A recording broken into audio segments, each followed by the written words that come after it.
കൊല്ലം Mayyanad Aneesh Ramsi ദമ്പതികളുടെയും ഉമൈനല്ലൂർ Naushad Jazeera ദമ്പതികളുടെയും മക്കളാണ് പരസ്പരം മാറിപ്പോയത്.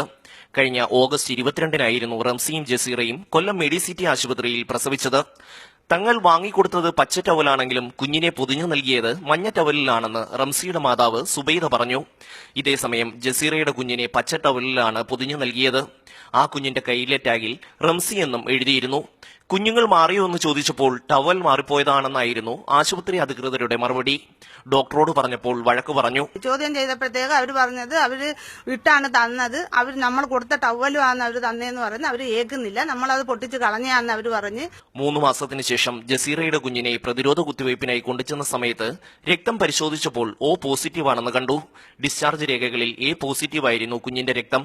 വീണ്ടും ആശുപത്രിയെ സമീപിച്ചെങ്കിലും മോശം പെരുമാറ്റമായിരുന്നു. തുടർന്ന് അഭിഭാഷകൻ മുഖേന ജില്ലാ ശിശുക്ഷേമ സമിതിയിൽ പരാതി നൽകിയതിനെ തുടർന്നാണ് DNA പരിശോധന നടത്തി കുഞ്ഞുങ്ങളെ തിരിച്ചറിഞ്ഞത്.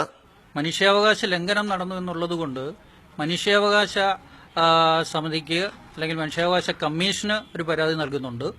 അതുപോലെ തന്നെ ബാലാവകാശ കമ്മീഷന് ഇന്ന് പരാതി അയച്ചു കഴിഞ്ഞിട്ടുണ്ട്. അങ്ങനെ 6 മാസത്തിന് ശേഷം കൊല്ലം ചൈൽഡ് വെൽഫെയർ കമ്മിറ്റിയിൽ വെച്ച് കുഞ്ഞുങ്ങളെ യഥാർത്ഥ മാതാപിതാക്കൾക്ക് ലഭിച്ചു. തങ്ങൾക്ക് തെറ്റുപറ്റിയെന്നൊരു വാക്ക് പറയാൻ പോലും ആശുപത്രി അധികാരികൾ തയ്യാറായില്ല എന്നാണ് കുഞ്ഞുങ്ങളുടെ രക്ഷിതാക്കൾ വേദനയോടെ പറയുന്നത്. ക്യാമറാമാൻ ഷാനവാസ് ഫരീദിനോടൊപ്പം ഷമ്മി പ്രഭാകർ, മാതൃഭൂമി ന്യൂസ്, കൊല്ലം.